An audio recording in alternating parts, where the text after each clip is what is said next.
On this episode of Freedom of the Pulpit podcast, we're going to talk about isolation versus solitude. Is there a difference between the two? Do they have similarities? Well, let's discuss it in this episode of Freedom of the Pulpit podcast.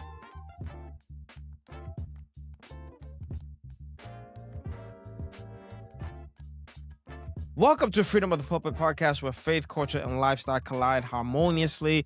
I am your host, Reverend Fernando. And on today's episode, we are going to speak on isolation and solitude. When God is calling you to isolate yourself, or when He's calling you to solitude. Is there a difference between the two? Do they have similarities?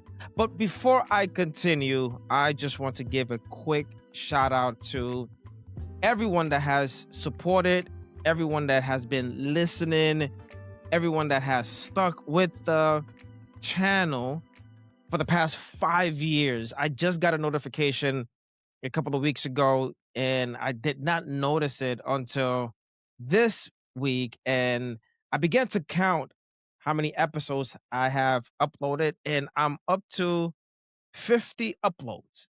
50 uploads on the channel. And the reason I am speaking about that is because they say that most content creators, most YouTubers, most podcasters, they don't make it they don't make it past the 50 upload threshold. And we have made it. And I just want to thank each and every person that has subscribed, that has liked, that has shared, that has commented on each and every video that we have done, each and every podcast that we have done. But I do want to give a special shout out to 3 people. One of them is my brother Kike. Everything that I put on Instagram, he shares and he likes, and he shares it on his story. So I want to thank him for that. I also want to thank my boy Rick. He does the exact same thing. He sees my stories and he reposts my stories and he reshares my different posts and my different reels. And that's the reason why whenever you guys see me, or whenever you guys have watched an episode of Freedom of the Pulpit podcast, you guys have seen me wear this shirt. Young and Traveling. Young and Traveling is my boy's Rick clothing line. And you have also seen me wear a shirt that says Easy Way to Life. And that is my way of supporting my 2 brothers, you can say. My biological brother and my brother from another mother, because they have shown me so much love, so much support.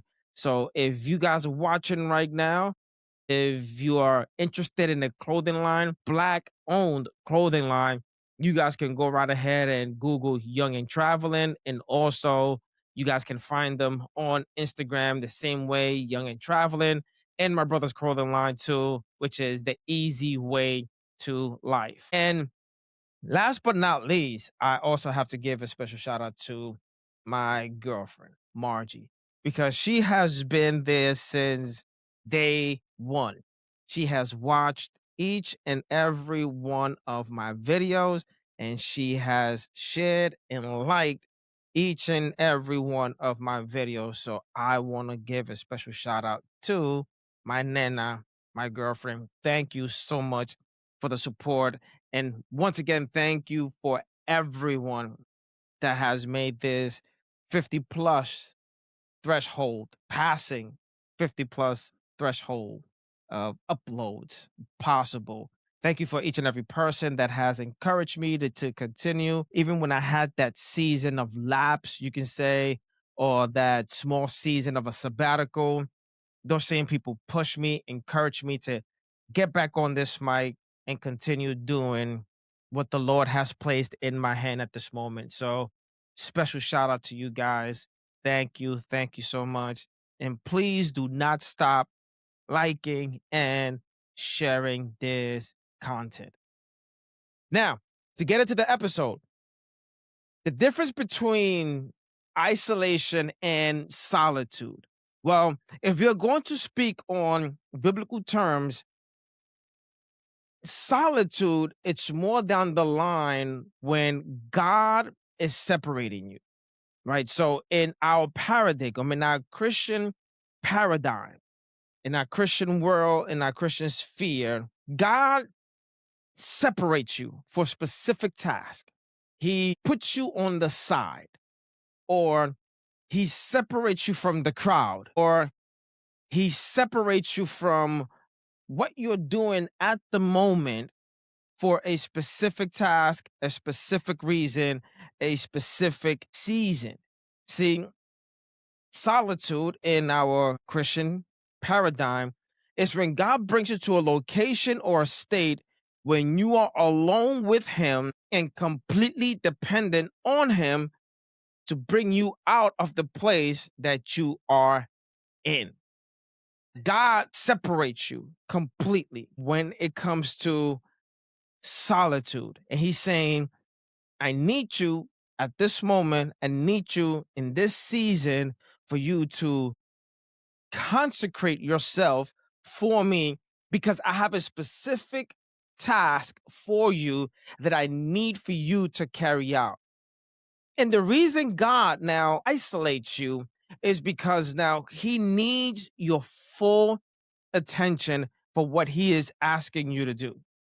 Now, you can say, well, that should be each and every one of our seasons in our lives, in our Christian walk with Him. But there are times when there are specific tasks that He needs for you to carry out, and He needs your undivided attention. He needs your complete and utter focus.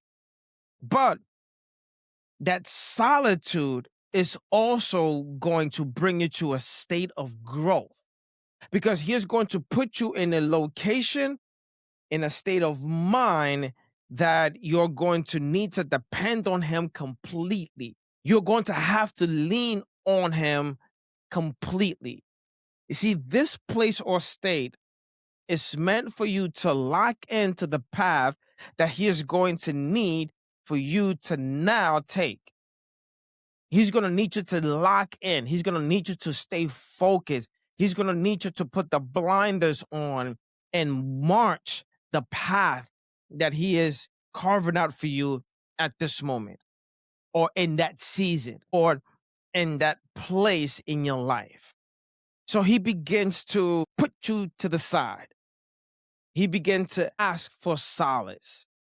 He begins to put you in a place when you are alone and alone with Him. And the wonderful thing about this, which is also the scary thing about this, is that God doesn't reveal to you exactly where He's going to take you. He's not going to reveal the destination.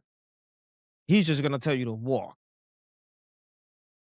And that instruction is going to depend on your complete and utter faith in Him. Because if you truly love God, if you truly are His disciple, if you truly are a follower of Christ, and you love Him with all your heart, or your might, or your soul, you are going to do what He is asking you to do. And it might seem weird for you at the moment, but you have to trust in the fact that He has the best intentions, not only for your life, but for the life of the people that you're going to bless. Because we also have to remember that this task is not just to bless you, because it will. How will it bless you? It will bless you by bringing you closer to Him. But at the same time, you're carrying out this task, this walk, this complete dependency on Him to be a blessing to others, to be a blessing to a specific person, to be a blessing to specific people, to be a blessing to a specific neighborhood or place. He is separating you because He needs you to carry this task out. And the only way that you could do that is by locking in and getting into a place of solitude with God. Now, one of the differences, and I'm going to use the word interchangeably, when God is asking you to isolate yourself, when God is telling you to find a place of solace, when God is telling you at this moment that you need to isolate yourself. It's because he has a specific task for you to carry out. Now, for you to be able to get the instructions, for you to be able to walk, for you to be able to get to the specific checkpoints that he needs you to get to, because again, God doesn't have to reveal the ending to you. The only thing that he has to do is reveal to you the path. And now you're going to be faithful enough to walk that path. But how do you get the instructions? How do you get to know where you need to walk? How do you get to know where you need to be? How do you get to know what you have to do?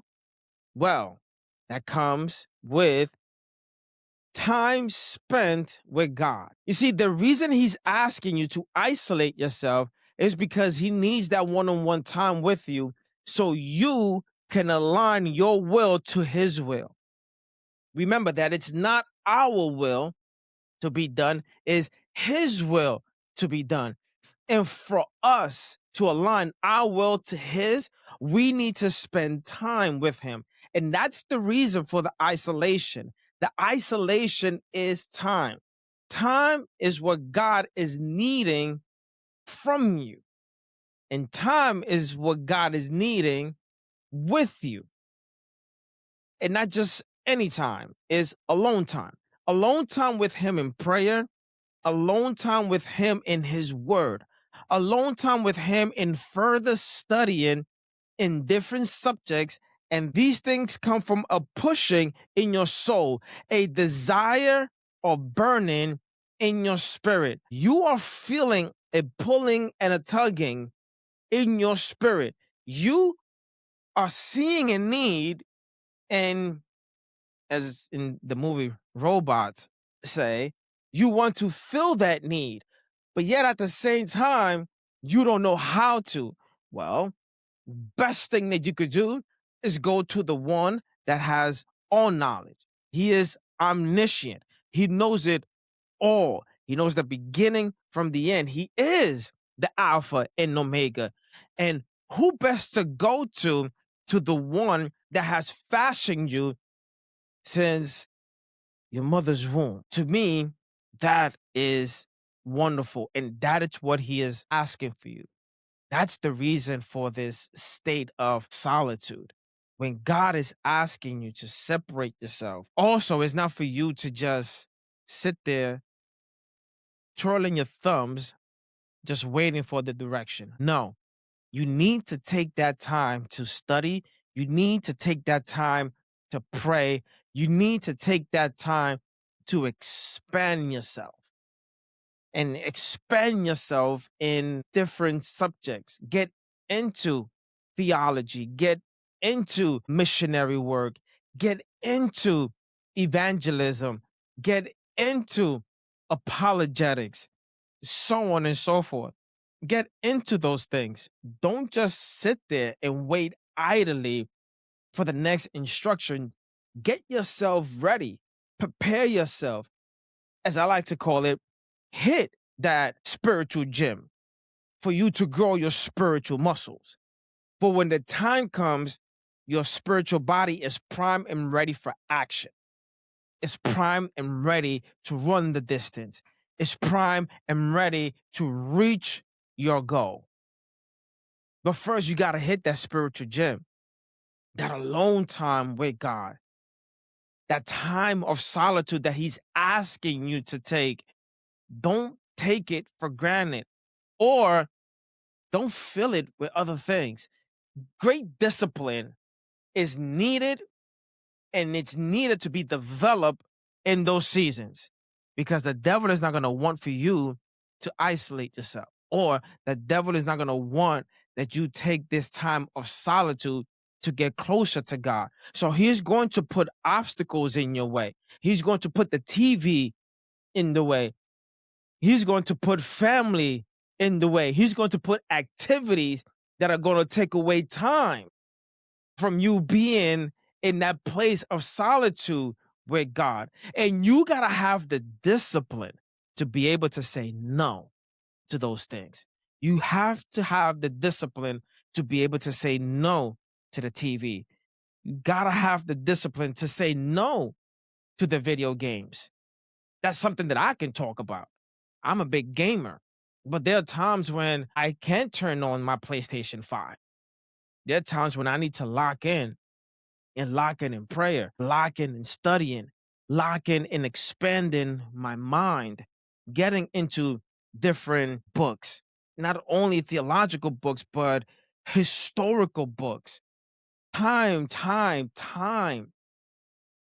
God is asking you for time for you to separate yourself, for you to get to a place of, for lack of better words, isolation, for you to be alone with Him. So if you're feeling that pull and that tug, that's exactly what it is, because it is not going to be the devil putting in your heart, putting in your mind, putting in your spirit for you to spend time in prayer, in fasting, and in your word. The devil is not going to do that. As a matter of fact, it's going to be the complete opposite. A lot of people like to quote this verse, but I believe that the true explanation of this verse, when Jesus rebukes Peter and he tells Peter, "Get thee behind me, Satan." Some say that Satan entered Peter at that moment. But I believe that the true exegesis of that passage, it's not that Satan got into Peter. It's what was said that was against the will of God. Because Christ at that moment was telling Peter, I need to die. It's going to get to that point. And Peter was rebuking him from speaking that way. And that's when Jesus told him, "Get thee behind me, Satan." Because what you're speaking, even though it may come from a quote unquote good place in your heart, it is going against the will of God. And there are going to be some people, good natured, good hearted, that will want you to hang out with them, spend some time with them. And you're going to have to tell them, I mean, not flat out to their face, of course not. But you're going to have to say, "Get thee behind me, Satan," because right now, the will of my Father is to spend time with Him. Right now, the will of my God is for me to hit the books a little longer. I'm sorry, I can't. If you truly love me, you would understand that at this moment, in this season, I can't go out with you. This is what I have to do. I'm sorry. And if they truly love you and if they truly care, they will completely and utterly understand. Now, what is the difference? Because I use the words interchangeably, right? Solitude and isolation, right? So, isolation, isolation generally can mean something negative, because why do people isolate themselves? Most of the time, people isolate themselves is because their feelings got hurt or something bad happened to them, or they just don't want to deal with someone that most likely has caused them pain, had caused them hurt, or said something that rubbed them the wrong way, right? That's the majority of it. But I do want to give a little twist, because I do believe that isolation in certain seasons can actually be a good thing. But we are going to explain that first, right? So, isolation, yes, isolation can bring you to a place where depression can set in, because most of the times we decide to isolate ourselves is because of something negative that has been said or done to us. Now, depression, it's never a good state, because it now allows the enemy, the adversary, to play with your mind. And that's the reason why I said that isolation, most of the times, majorly, can be a negative thing. Because what you begin to do now is that you begin to isolate yourself because of what someone said, because of what they did, and because of what they said or what they did, it hurt you. You begin to separate yourself. And then on top of that, not dealing with the issue.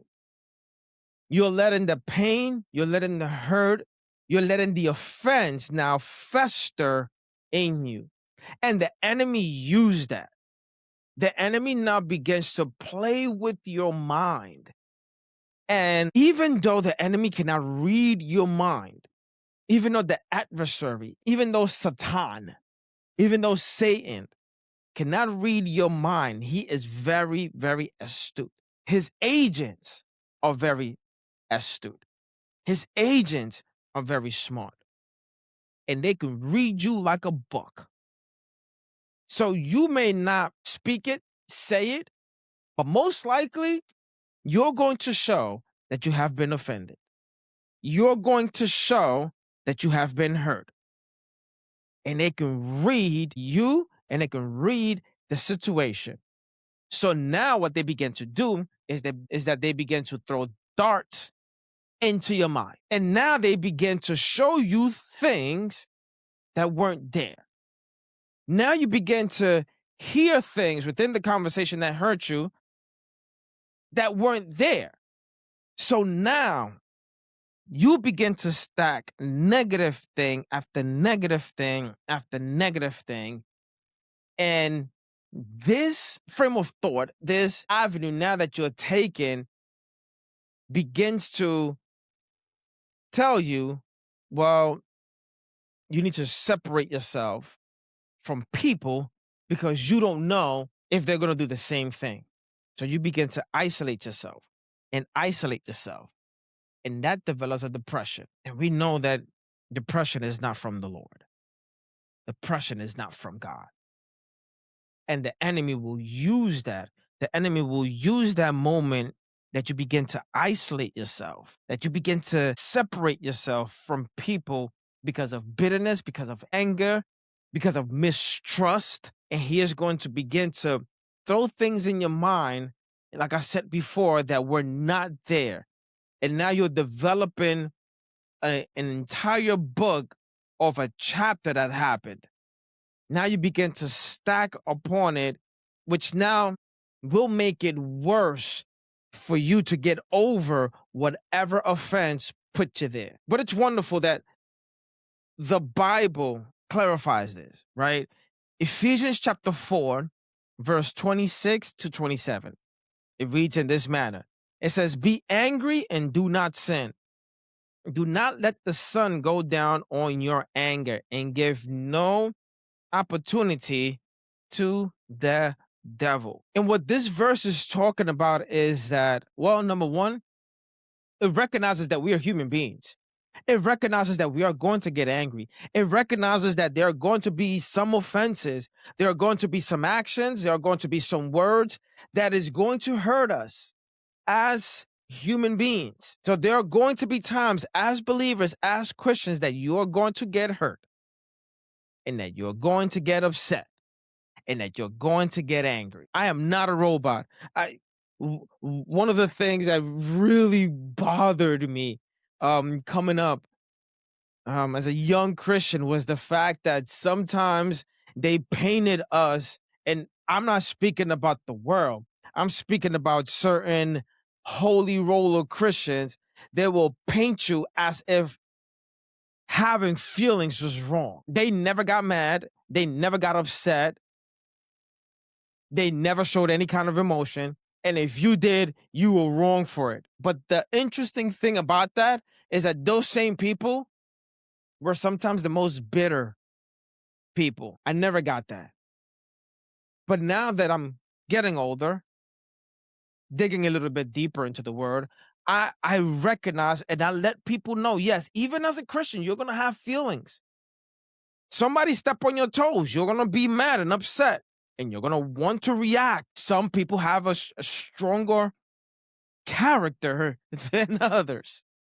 Some are a little bit more passive. Things like that don't bother them. Unlike some of us that don't like getting cut off on the highway. I'm going to be honest. I don't like getting cut off in the highway. So I need to pray and woosah at that moment. Right? Because we have feelings. We have emotions. But what this verse teaches me is that I'm allowed to be angry, but I am not allowed to sin behind it. I'm not allowed to miss the mark behind my feeling or my emotion. I am not allowed to let that anger make me do something that's out of character.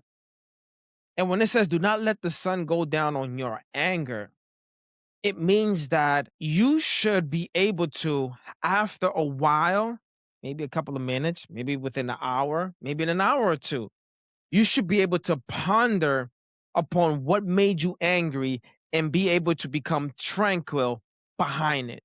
That's what it means. It means that you should be able to assess the situation. You should be able to say, you know what? Even though I was hurt, even though this hurt me, I'm not going to let this anger fester in me. I'm going to recognize it. And before I lay my head down to sleep, I'm going to come down. That's what this verse is speaking about. But the following verse says, and give no opportunity to the devil. And this goes into what we are talking about when you become isolated. Because how did you get angry? Somebody said something. Somebody had to say something.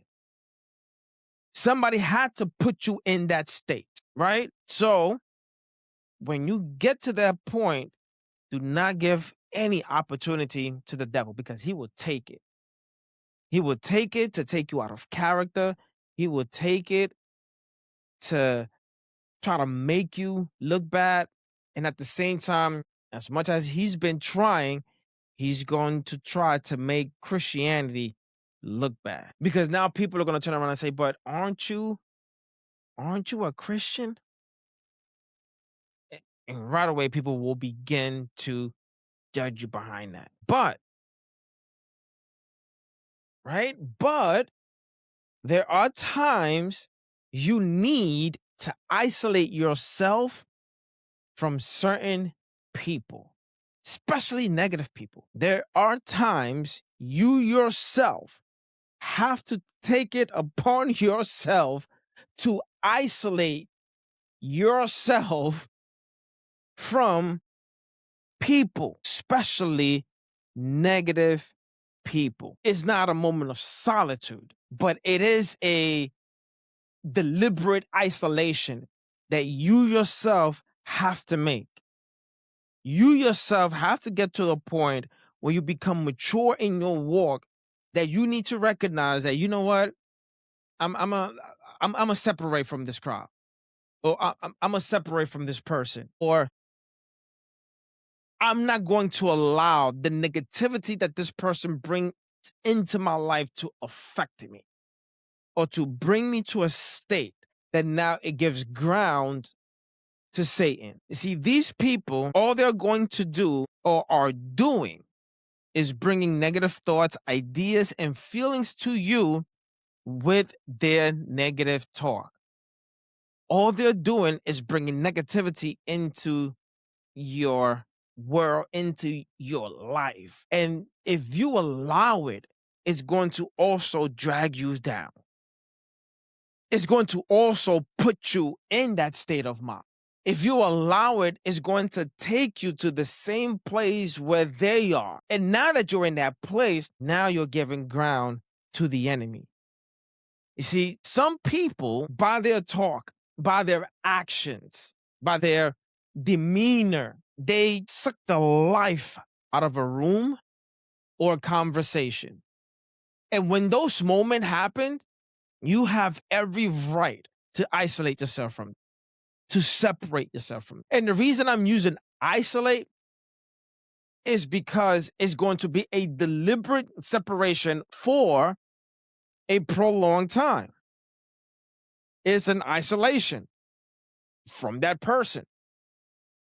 So there are times when isolation is actually a good thing, but it depends on the character of the individual that is mature enough to isolate themselves. And the reason I say that is because I myself had a season where I needed to isolate myself. And I did. I needed to separate myself from people. Not that I completely shut them out, but I was a little bit more deliberate with the time that I gave. I took care of my time. I guarded my time a little bit more. And I also guarded conversations a little bit more. Didn't allow certain conversations to carry on so much when it was too negative. It is what it is. Let's move on. Because I hit a season where I needed to take care of myself. I called this season my Adulam season.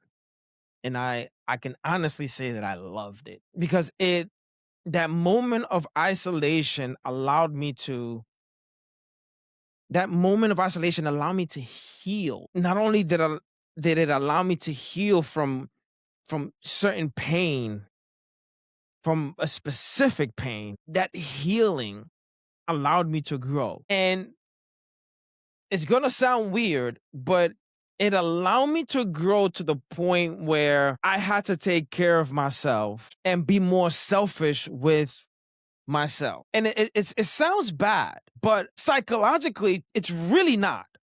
Now, there are times that there are seasons in your life that you have to take care of yourself. Why? Why is that?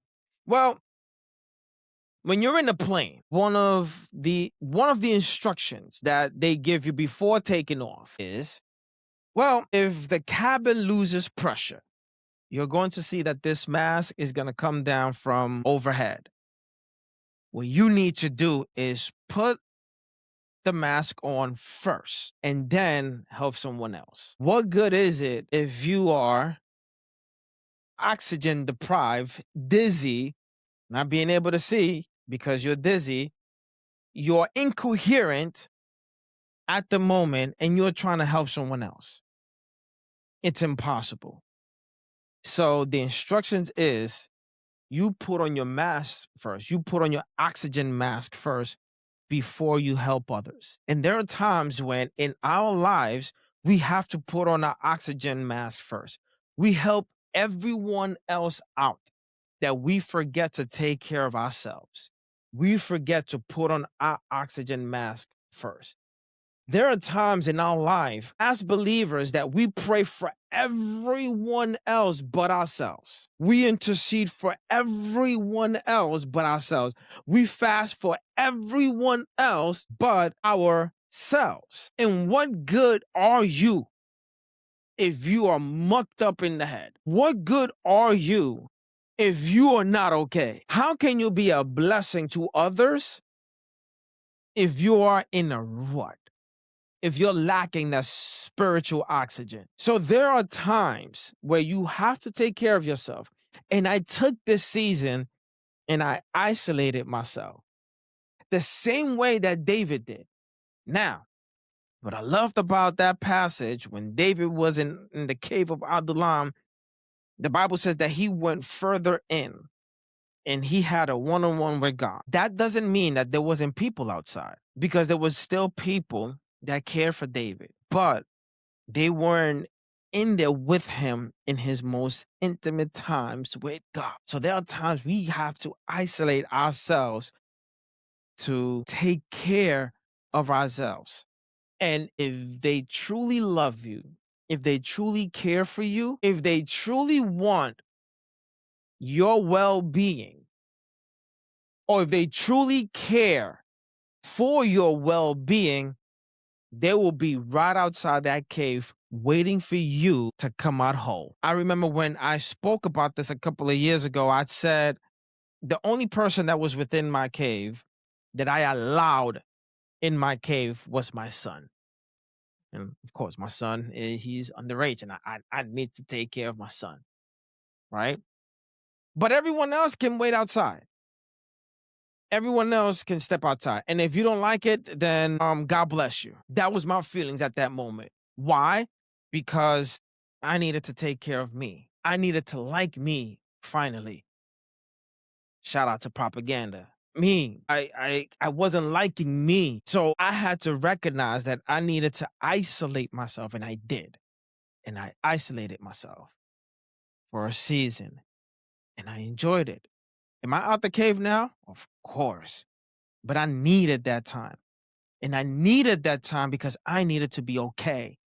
And I needed to be okay, not only for my son, but for my daughter, for my friends, for my brothers, for my church. Years ago, we were hearing of so many pastors committing suicide. To me, I find that sometimes as an oxymoron, right? Someone so close to God ending it. That means that he was laboring for God, but he didn't have a relationship with God because he wasn't experiencing the Prince of Peace in his life. The Bible says, one of my favorite verses, Isaiah 26:3, he will keep in perfect peace whose mind stays on him. Just because you're working in the kingdom, just because you're laboring in church, doesn't necessarily mean that your mind is stayed on Christ.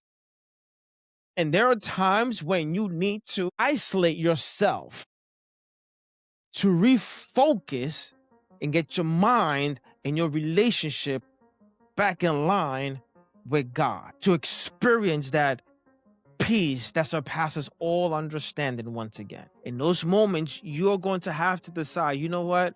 I need to get into my cave of Adullam. I need my Adullam season. And I need to isolate myself for a season. Whoever wants to get upset and mad, well, so be it. God bless you. God keep you. Keep it pushing. But for this season, I need to take care of me. I need to put on my oxygen mask because I'm getting dizzy spiritually. I'm lacking that spiritual oxygen. So is there a difference between isolation and solitude? Yes, there is a difference. But at the same time, I truthfully believe that isolation is needed, especially if you are mature enough to make that decision and do not allow that decision to derail your relationship with.